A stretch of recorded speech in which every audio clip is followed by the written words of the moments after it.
In the previous lecture, we saw how one ethical theory, deontology, typically depends on the idea that people have free will. But we didn't consider in detail the relation between free will and the other main ethical theory, utilitarianism. According to that theory, the right action is the one that produces the best consequences for everyone involved. There are several important features of this approach that we should recognize. First, utilitarianism is consequentialist. It's a consequentialist theory in that it only attends to the outcomes or consequences of actions. What matters for morality on this theory is just the outcomes of the actions, and that is central to traditional utilitarianism. However, utilitarianism isn't the only consequentialist theory.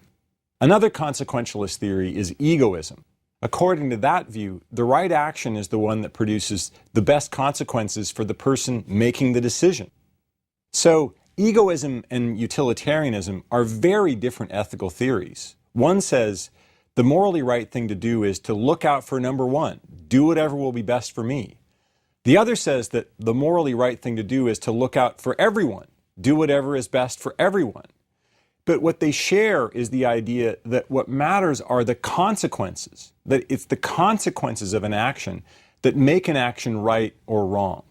So on that point, both of these theories, egoism and utilitarianism, differ radically from deontological ethics. And this difference between utilitarianism and deontology is especially clear when we look at how they explain the relationship between the wrong and the bad, as well as the right and the good. Deontological theories maintain that what makes something right or wrong can be very different from whether the outcome is good or bad. As we saw in the previous lecture, what makes an action wrong is having a bad intention. But even an action with a bad intention can have a good outcome. So a morally bad action can have good consequences. As with all consequentialist theories, for utilitarianism, right and wrong are just defined in terms of good and bad consequences. Or, more precisely, the rightness of an action is defined in terms of how good the consequences are. And we can think of this as having two stages. We can think of the theory as having two stages. The first stage is to figure out what counts as the good, what the good is. In principle, it could be anything. Pizza, kudzu, cactus. Now, not many people think that kudzu is the supreme good. One standard view about what the good is pleasure. Another view is that the good is life satisfaction or happiness. That's what the good is. So that's part one of building a theory, determining what the good is. After you've done that, you then define what makes an action morally right in terms of that good. So let's say you decide that what the good is pleasure. Then you say, the right thing to do is whatever produces the most pleasure, whatever produces the most of that good. As noted above, utilitarianism is directed at good outcomes for everyone concerned. So in slogan form, classical utilitarianism says what you should strive for is the greatest good for the greatest number. That's what ethics is about. And the most important figure in this is Jeremy Bentham. He's the greatest figure in the history of utilitarian thought in terms of developing a really systematic version of the theory. He lived from 1748 to 1832, and this was a philosopher who really practiced what he preached. So he developed a systematic utilitarian ethics that said what we should try to do is create the most pleasure. And he spent much of his career trying to create better designs to increase overall happiness. He developed plans for portable housing and he worked on prison improvements. But most enduringly, he played a major role in shaping the English legal system. Although that's his most enduring legacy, I think his most unusual legacy was to decide to have his body preserved and put on display. Apparently, this too was supposed to be in keeping with his utilitarian philosophy. Somehow or other, his preserved body was supposed to contribute to the greater happiness. And Bentham even wrote a treatise right before he died in which he argued that preserving bodies might be beneficial in numerous ways. His body is actually still on display to this day at University College London, so you can drop in and see it if you're in the neighborhood. Bentham's grand vision for moral philosophy was to develop a kind of scientific ethics in which one could measure the value of each pleasure and then calculate which action produces the best utilitarian consequences, that is, the most overall happiness. This gets called the hedonic calculus because you're calculating how much pleasure you'd get. And he tries to really make this mathematical and calculable. So he says there are a bunch of different factors that you need to consider when you're evaluating pleasure. 1, its intensity. 2, its duration, how long it lasts. 3, how certain you are that it will happen. 4, how far off in the distance it is. 5, how likely it is that it will be repeated. And 6, how pure it is. Once you figure out the value for all of these factors, so you figure out how much the pleasure scores on all these dimensions, then you can determine scientifically what the most moral action is. It will be the one that has the highest score on those dimensions. So how does utilitarianism fare as an ethical theory? Well, it's a consequentialist theory, and consequentialism can really be very compelling. Here's the amazing thing about consequentialism. Take whatever it is that you think is morally important. It can be happiness for all, happiness for some, happiness for you. Or it can be rights for some, rights for all, rights for you, or justice, fairness, or equal treatment for all individuals, or some combination of those things. Whatever it is that you prize most highly in the ethical domain, take that as your currency. Now, all consequentialism says is that the right thing to do is to perform the action that will produce the best consequences by the lights of what you hold most valuable. How could that possibly be wrong? It's just saying that the morally best action is the one that seeks the best outcomes by your own moral lights. When we put it that way, deontology seems like it's at a distinct disadvantage. One of the persistent challenges to deontology is the problem of justification. What makes an action right or wrong? We saw Kant's answer to this question in the last lecture. What makes an action wrong is that it violates the moral law. But we also saw that Kant seems to give up on providing an argument for the moral law. He ends up saying that the moral law is just a fact of reason, something we can all recognize as undeniable. But at that juncture, many moral theorists counter that it isn't at all obvious that this is a fact of reason. Perhaps the right way to understand Kant's appeal to the fact of reason is that it's a move of desperation. Having failed to provide an adequate justification for the moral law, he just tells us it's undeniable that there's a moral law and that we should, move on with it. Now, this is hardly the place to make an argument about this. This is a huge issue. But it is important for us to recognize that here is a juncture at which deontology seems vulnerable. What's the argument for thinking that what makes actions wrong is that they violate some absolute moral law? How do we know it isn't just a quirk of our psychology that we believe that some things are absolutely morally wrong?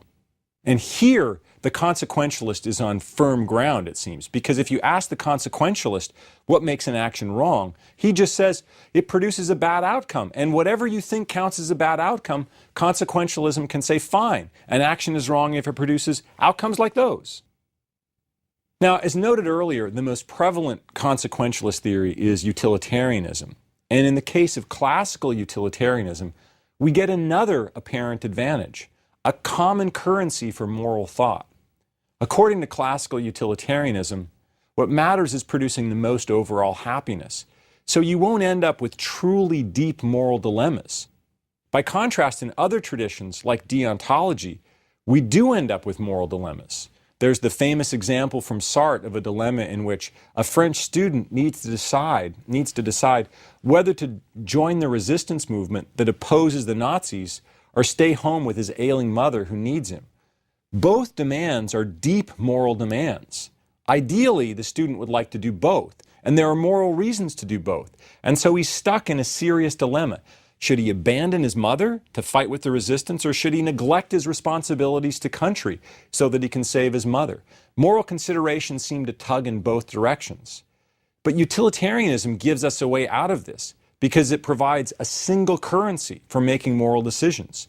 The utilitarian says, just make a chart setting out how much happiness would be produced if you stay home and how much would be produced if you fight with the resistance and the likelihood of each of these. And then you do the calculation and then you'll know what the right action is. It'll be the one that produces the most happiness. If it's a tie, then it doesn't matter which one you do. Utilitarianism, like other consequentialist theories, does not depend on the idea of free will. Whether or not people have free will makes no difference to whether their actions are morally wrong. All that matters are the consequences, not how they're produced. So if you increase the overall happiness in the world by saving a drowning child, your action is morally right, whether or not it's produced by free will. And if you decrease overall happiness by killing someone, then that was wrong, regardless of whether it was freely chosen.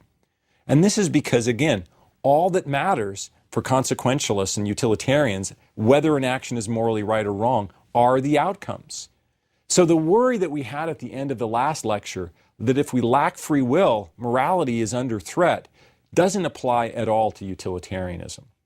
They can perfectly well allow that we don't have any free will, but it doesn't affect morality.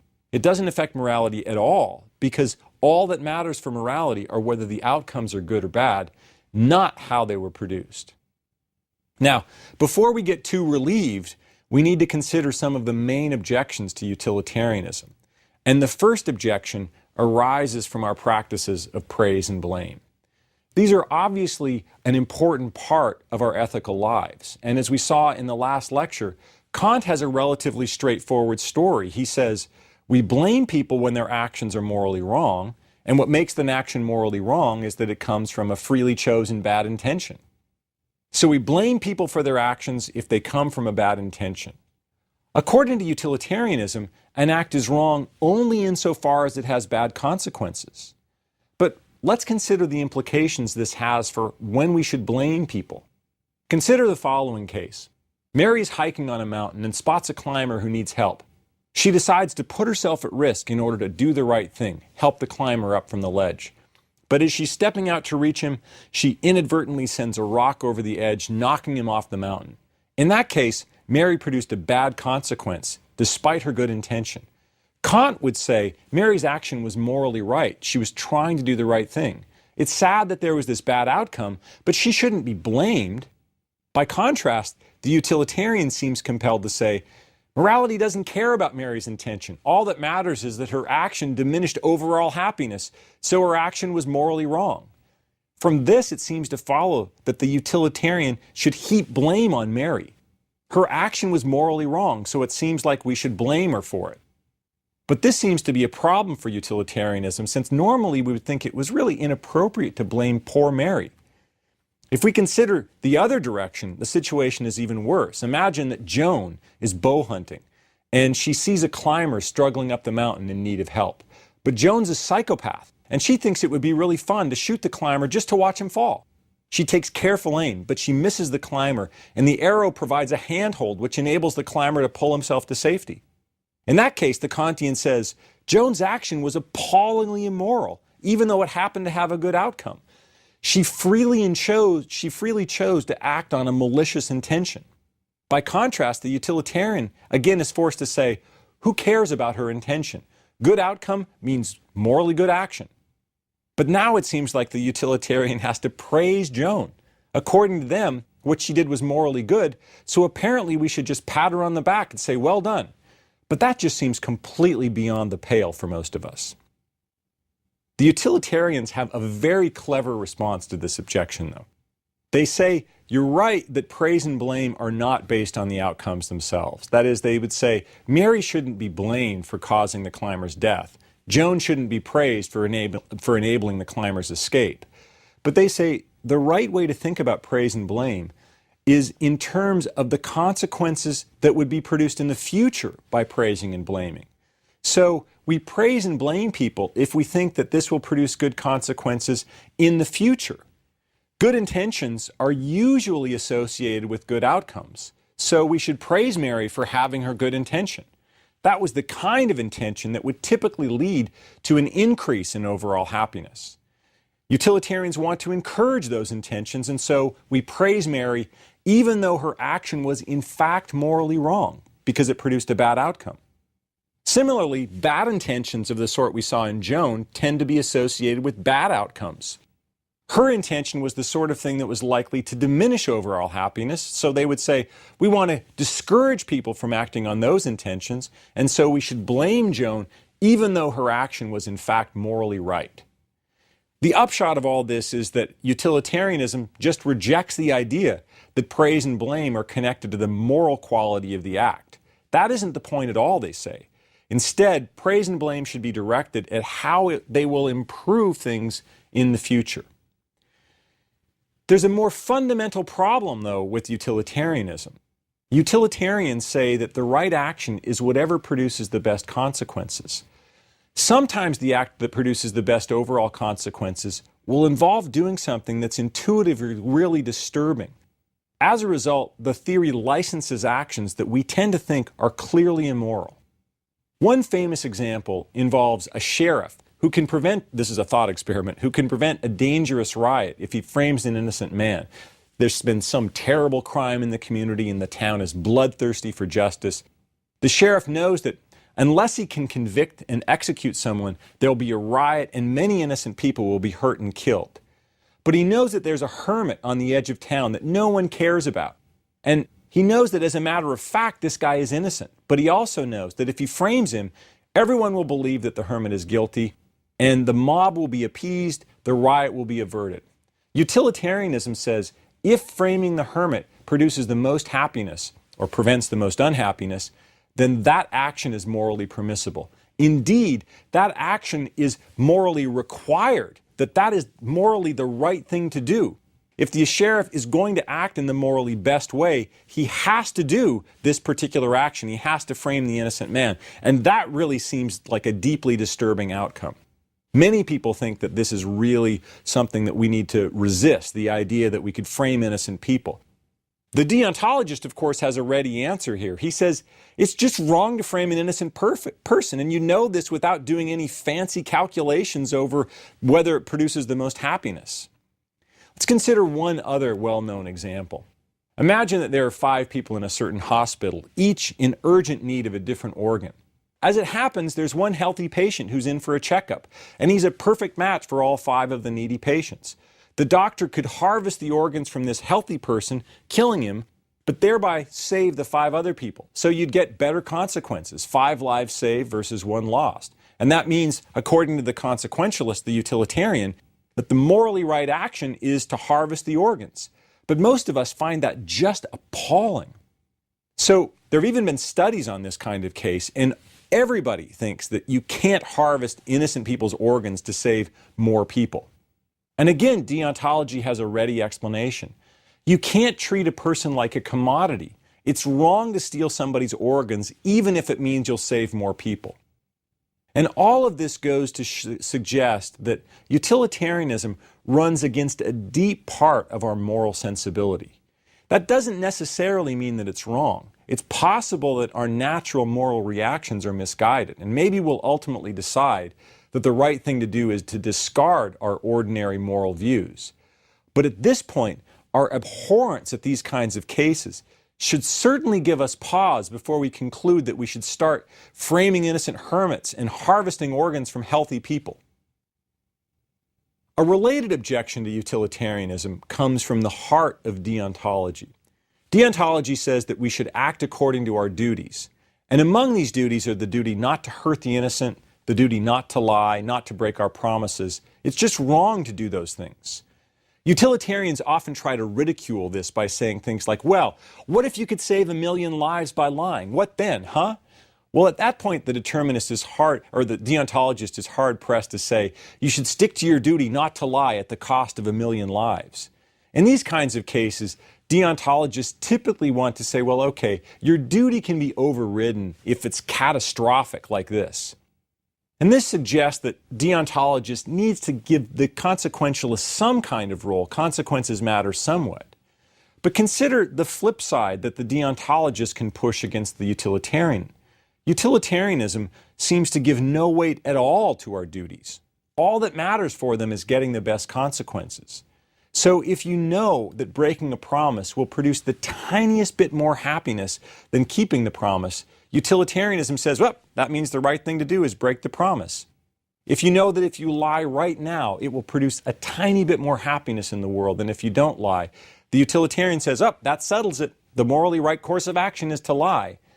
And the deontologist says that just shows the moral blindness of the utilitarian. They have no regard at all for our duties.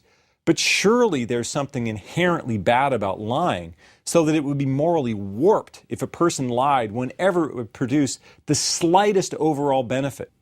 And so once again we see the utilitarian run afoul of the way we normally think about morality.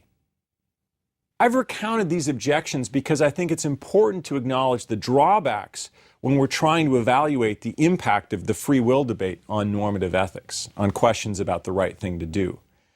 It's an advantage of utilitarianism that this theory would still apply even if we don't have free will. They can take this carefree attitude about free will because they don't care about how an action is produced, but only about the outcome. All that matters is whether the outcome produces the most good. So free will is completely irrelevant. That might be of some comfort to the free will skeptic, because here at least there's one moral theory that wouldn't be refuted if we didn't have free will. It's important to acknowledge that utilitarian considerations can be part of one's moral theory. That is, even if you wanted to promote the importance of moral duties and the importance of not violating moral rules against lying and killing, you might also think that in some cases the proper way to make a moral decision is to consider what would produce the best consequences. It's independently plausible that this is part of common sense morality. As we saw earlier in the course, sometimes medical workers in emergency situations have to decide where to spend their resources.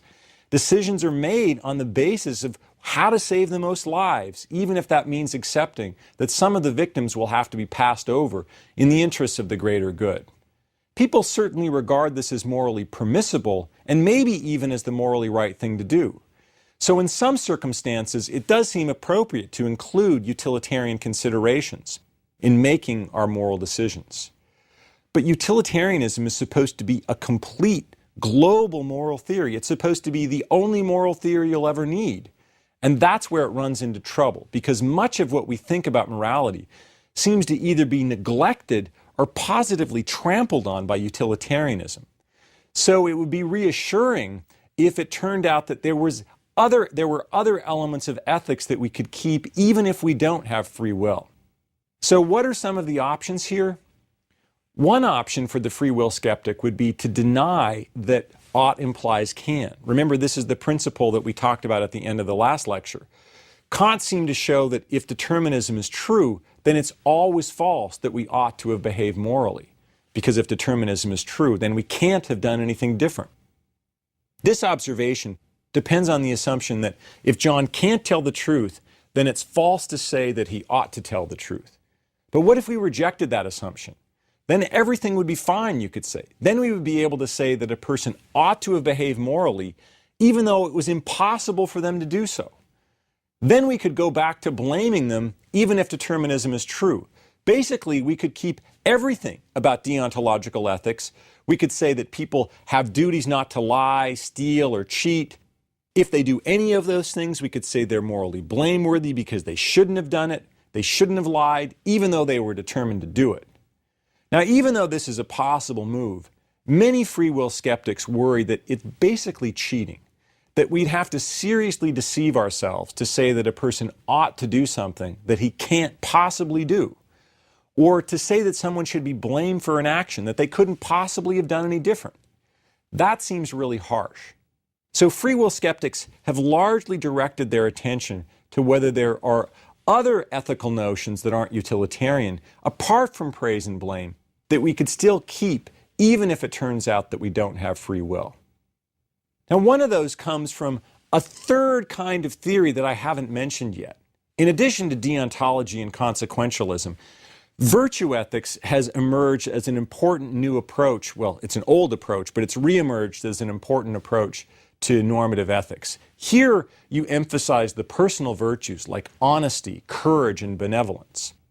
I've focused on deontology and consequentialism because that's where most of the discussion about free will and ethics has occurred. Philosophers looking at the intersection of free will and ethics have been concerned to look at the implications of the problem of free will for those theories, deontological and consequentialism, or deontology and consequentialism. But in terms of current research in normative ethics, virtue ethics is increasingly prominent. And as I say, it's actually quite old. It draws on ideas from ancient Greek philosophers. Now, a broad discussion of this view in ethics would take us too far afield. But one thing that's quite relevant here is that in this approach to ethics, they focus on moral character rather than individual moral actions. That certainly seems to be part of the way we think about our ethical lives. We're really interested in whether people have good moral characters. It's reflected by the fact that we gossip mercilessly when we find that we think we've found some flaw in someone's character. Now, this part of morality, the part that focuses on character, might be insulated from worries about free will. So if we reject the idea that people have free will, that they're genuinely morally responsible, some philosophers think that we can still retain character evaluation. So if a person routinely does malicious things, then even if he isn't morally responsible for his actions, we can still say he's a vicious person, he's malicious. We can even identify the features that make him a malicious person. And we might even cite ethical evaluation as a reason for avoiding him and not inviting him to our dinner parties. So we can keep that much, even if we think he doesn't have free will. We can keep the idea that he's a malicious person. I don't care if he doesn't have free will. He's not going to get to come to my parties. A more ambitious attempt to salvage morality, to preserve more of common sense morality, is to keep the idea that certain actions are just plain wrong, like lying and maiming and stealing, but give up the idea that people are blameworthy when they perform such actions. So maybe we can claim that an action can be morally wrong, even if the agent wasn't morally responsible. So we might claim that the deontological accounts from the last lecture are close to right.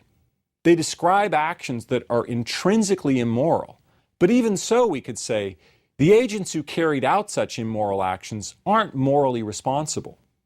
So if Philip mugs an innocent person, then the philosopher who rejects free will could say that Philip isn't morally responsible and he doesn't deserve to be blamed. However, you might still say that Philip's action was morally wrong, that there is something just plain wrong about mugging innocent people, and it's still wrong, even if people aren't morally blameworthy. That's one of the interesting possibilities for the free will skeptic to explore. So, to wrap up here, if we don't have free will, there remain some ethical theories that would still apply. Utilitarian considerations clearly still hold. That is, you can still say that certain actions are bad from a utilitarian perspective, even if we don't have free will. Now, that's an important thing to allow, because no matter what ethical theory you hold, it's plausible that considerations about outcomes really are ethically important. But if that's all we get, if all we get are utilitarian outcomes, then many people find that very worrying, because utilitarianism as a global theory of ethics seems to run against many of the things that we think are ethically wrong. It will recommend us to do terrible things like harvesting organs, killing innocent people for the benefit of a few other people. And that just seems like a view that is very hard to adopt on a personal level. So if all we get is utilitarianism, then you might worry that free will is in trouble, or that moral responsibility and our ethical lives are in trouble if we don't have free will. But there are other kinds of ethical considerations that might continue to apply. So what we just saw was, you might think that even if we don't have free will, you still can evaluate a person's character. You still can say, that is a bad person and that's a good person. Maybe they didn't freely choose to be a bad person or freely choose to be a good person, but I still can characterize their moral quality in those ways. And maybe we can even keep the idea that some actions are inherently wrong, that it's just wrong to kill people, it's wrong to hurt people who are innocent, it's wrong to lie. They're inherently wrong, even if they don't get produced by free will. So there are resources that are available, even if you give up the idea of free will. In the next lecture, we'll see a view that takes a more ambitious attempt to try to resurrect the possibility of keeping almost all of our ordinary moral attitudes, even if there's no such thing as free will.